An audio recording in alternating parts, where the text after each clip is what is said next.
ఒకటి రాజ్యాంగం. Civil society మనము కులాల పరంగా తక్కువ ఎక్కువ అని చెప్తుంది, రాజ్యాంగము మనం సమానం అని చెప్తుంది. ఈ సివిల్ సొసైటీ మారకుండా, ఈ సివిల్ సొసైటీలో ఉన్న హైరార్కీ సిస్టమ్ మారకుండా, ఆ మైండ్ సెట్ మారకుండా రాజ్యాంగ ఫలాలు అమలు కావాలంటే కావు. మీకు చిన్న ఎగ్జాంపుల్, ఒకటే ఎగ్జాంపుల్ చెప్తా. నేను న్యాయ వ్యవస్థను డెమోక్రైజ్ చేయాలి, దాన్ని ప్రజాస్వామీకరించాలని ఒక సమావేశం పెట్టాను.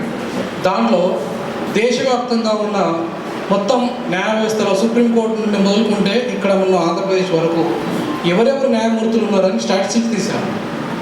ముందు న్యాయ వ్యవస్థలో న్యాయం జరగాలి కదా. కాబట్టి ఆ స్టాటిస్టిక్స్ తీసుకుంటే ఇప్పటికీ సుప్రీంకోర్టు న్యాయ వ్యవస్థలో 90% బ్రాహ్మణులే ఉన్నారు. రాజ్యాంగం అమలైనప్పటి నుండి వాళ్ళ జనాభా ఎంత ఈ దేశంలో?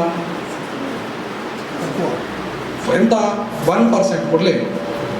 1% లేని జనాభా మొత్తం ఈ దేశంలో న్యాయ వ్యవస్థను కాపాడడానికి 90% ఆక్రమించి ఉంటే,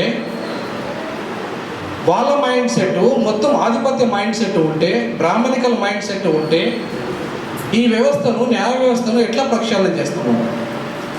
ఆంధ్రప్రదేశ్ విషయానికి వస్తే 2 వర్గాలు మాత్రమే, ముఖ్యంగా బ్రాహ్మణుల తర్వాత కమ్మారెడ్డి జడ్జిలు మాత్రమే కంప్లీట్గా న్యాయ వ్యవస్థను ఆక్రమించినాక మిగతా సమాజాన్ని యొక్క ప్రాతినిధ్యం అక్కడ లేనప్పుడు వాళ్ళ యొక్క ఆస్పిరేషన్స్ ఆ న్యాయ వ్యవస్థలో ఎట్లా కాపాడబడతాయి?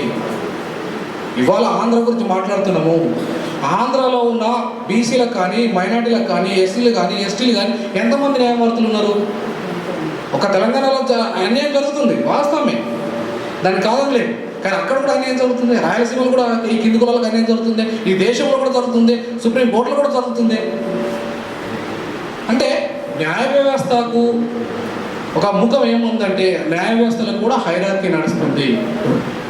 నేను ఇది ది హిందూ అనే పత్రికలో రాశాను. ది హిందూ అనే పత్రికలో రాస్తే నా మీద ఒక సుప్రీంకోర్టు బ్రాహ్మణ జడ్జి కేసు వేశాడు. ఈ హైరార్కీ న్యాయ వ్యవస్థలో ఉంది. కుల వ్యవస్థలో ఎట్లయితే హైరార్కీ ఉందో, ఈ న్యాయ వ్యవస్థలో కూడా హైరార్కీ కొనసాగుతుంది. ఇది అన్డెమోక్రాటిక్. దీన్ని డెమోక్రాటిక్ ముందు న్యాయ వ్యవస్థను డెమోక్రాటిక్ చేయాలి. ఈ రకమైన స్టాటిస్టిక్స్ నేను ఇచ్చాను. నా మీద కాంటెంప్ట్ కేసు ఫైల్ చేయాలని పోయి రికమెండ్ చేస్తే నా మీద చేయలేదు, జడ్జి చేయలేకపోయారు. ఎస్, నేను ఇచ్చిన స్టాటిస్టిక్స్ తప్పంటే నేను రెడీగా ఉన్నాను ఇప్పటికి కూడా. ఇప్పుడు మీరు అన్నటువంటి స్టాటిస్టిక్స్ ప్రకారం ఈ సివిల్ సొసైటీలో ఉన్న వేరియన్స్ తెలంగాణలో ఉంది, ఆంధ్రాలో ఉంది, రాయలసీమలో ఉంది, భారతదేశంలో ఉంది. It is a civil fight right from the ages. Yes. We have to continue. Yes. But the demand of the political Telangana for which we are fighting, it is a constitutional. Yes. Aspiration of the creation of a separate state. Yes. So our political aspiration ki మన యొక్క ఈ civil aspiration ని attach చేస్తూ ఉద్యమకారులను నిలదీయడం, ఉద్యమకారులు పనికిరాడు, ఉద్యమకారుడు cheater అందుకని అని అనడం ఎంతో తప్పది. నేనేమంటున్నానంటే ఉద్యమకారులను అట్లా ప్రశ్నించడం తప్పు. ఉద్యమానికి తోడ్పడడానికి బదులుగా మనము హామ్ చేస్తున్నాము ఉద్యమం. తప్పది మీరు అనుకోవడం. ఒకటి వినండి, వినండి సార్. ఉద్యమకారులు చెన్నారెడ్డి నుండి చంద్రశేఖరరావు వరకు పెద్ద ఉద్యమం కొనసాగుతుంది, దాన్ని అప్రిషియేట్ చేస్తాము. కానీ ఉద్యమం నుండి చెన్నారెడ్డి అమ్మేశాడు. అమ్మేసిన తర్వాత జరిగిన పరిణామాలు ఏంటి? కాబట్టి ఖచ్చితంగా ఏ ఉద్యమ నాయకుడైనా తప్పు దారి తీసుకున్నా, తప్పు నిర్ణయం తీసుకున్నా దాన్ని ప్రశ్నించే తప్పు ఎట్లా అవుతుంది? ప్రశ్నించడం తప్పు. నేను చెప్తుంది ప్రశ్నించడమే. అతని ఉద్యమం ఇంతకాలం చేసిందే పనికిరాదు. తప్పది, అది తప్పు. అట్లా ఎవరు అనట్లేదు. 100% ఎవరు అనట్లేదు. అది తప్పది. నేను ఇటనండి, మీరు అట్లా మాట్లాడలేదు. నేను ఉద్యమాన్ని కూడా డెమోక్రటైజ్ చేయాలంటున్నా, ఉద్యమంలో కలిసి వచ్చే శక్తులందరినీ కలుపుకోవాలంటున్నా. ఇది తప్ప? గద్దర్ గారు, నేను గద్దర్ గారిని నేను కోదండరావు గారు చెప్పాను, గద్దర్ గారిని కలుపుకొని పోవాలి, ఉద్యమాలు చేసే విమలకను కలుసుకొని పోవాలి, ఉద్యమాలు చేసే మిగతా అన్ని సెక్షన్స్ కలుపుకొని పోయి పెద్ద ఎత్తున ఉద్యమం చేయాలని అడగడం తప్ప? ఇది అన్డెమోక్రటికా? డెమోక్రసీ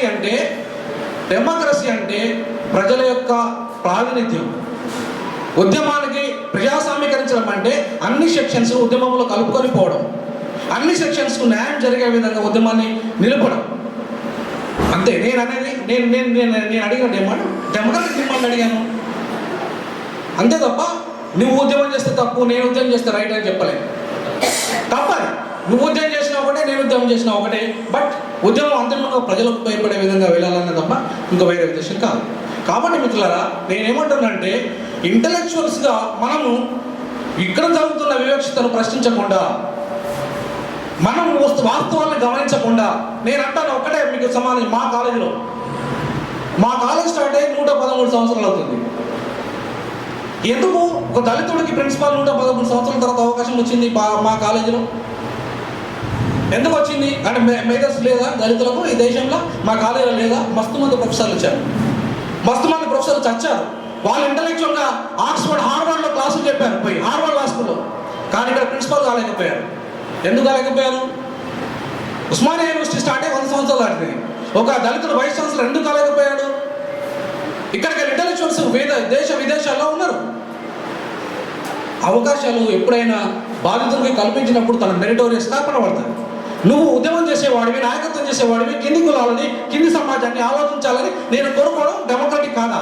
డెమోక్రటిక్ ఆలోచన కాదా? అది నేను అనేది బాధితులకి న్యాయం చేసే దిశగా నాయకుడు ఉండాలనేది కోరుకుంటున్నా. అది తప్పు కాదు కదా. కాబట్టి ఎప్పుడైనా సరే ఏ సమాజమైనా మారాలంటే నాయకుడు అనేవాడు సరిగా ఉంటే ఆ సమాజం మారుతుంది. కాబట్టి నేను ఆ నాయకత్వాన్ని ఇలా డెమోక్రసీ కావాలి ఆలోచన, మైండ్ సెట్ ఒక రకంగా హైరార్కీ సొసైటీ లాగా ఉండదు అంటున్నా. కాన్స్టిట్యూషన్ ఏం చెప్తుంది? అమలు చేయకూడదు. కాబట్టి ఏదైనా ఇప్పుడు నేను ఇవాళ అంబేద్కర్ను ఇక మొత్తం ఈ భారతదేశం, ఈ ప్రపంచం అంబేద్కర్ మేధావిగా ఎందుకు గుర్తిస్తున్నది? కారణం ఇదే. మొత్తం ప్రపంచ సమాజాన్ని డెమోక్రటైజ్ చేయాలని చెప్పాడు. ఇంతకుముందు మిత్రుడు మంచి ప్రశ్న వేశాడు. ఈ మిత్రుడు పేరు ఏదో గుర్తులేదు. ప్రైవేట్ ప్రాపర్టీ నువ్వు ఉండద్దని అంబేద్కర్ చెప్పాడు. అసలు ఇవాళ అంబేద్కర్ చెప్పిన స్టేట్ సోషలిజాన్ని కనుక రాజ్యాంగంలో పొందుపరుచుకుంటే ఈ దేశంలో సకల సమస్యలకు పరిష్కారం పడేది. ఒక విజనరీ, ఒక ప్రపంచ మేధావిని అంబేద్కర్ను ఆయన ఆలోచన విధానాన్ని 10% కూడా లేవు రాజ్యాంగంలో. 90% ఆయన ఆలోచన విరుద్ధమైన ఆర్టికల్స్ అందులో ఉన్నాయి. అది ఎప్పుడైనా చర్చ జరుగుతుందా? రాజ్యాంగం మీద, రాజ్యాంగంలో ఉన్న ఆదేశిక సూత్రాలు, ఫండమెంటల్ రైట్స్ మీద చర్చ జరుగుతుందా? న్యాయ వ్యవస్థలో జరుగుతున్న తీరుతెన్నుల మీద చర్చ జరుగుతుందా? మిత్రుడు ఇంతకుముందు చెప్పాడు ఖచ్చితంగా రిజర్వేషన్స్ లేవు. ఇక పొలిటికల్ పార్టీలు న్యాయ వ్యవస్థని అక్కడ అపాయింట్మెంట్ చేస్తున్నాయి. ఎవరు అధికారంలో ఉంటే వాడు అక్కడ జడ్జి అవుతున్నాడు. అధికారం ఎవరి చేతిలో ఉంటే వాడు ఇష్టం ఉన్నట్టుగా ఇష్టారాజ్యంగా చేస్తున్నాడు. మరి అధికారం మన చేతిలో ఎప్పుడు రావాలి? బాధితుల చేతిలో అధికారం ఎప్పుడు రావాలి?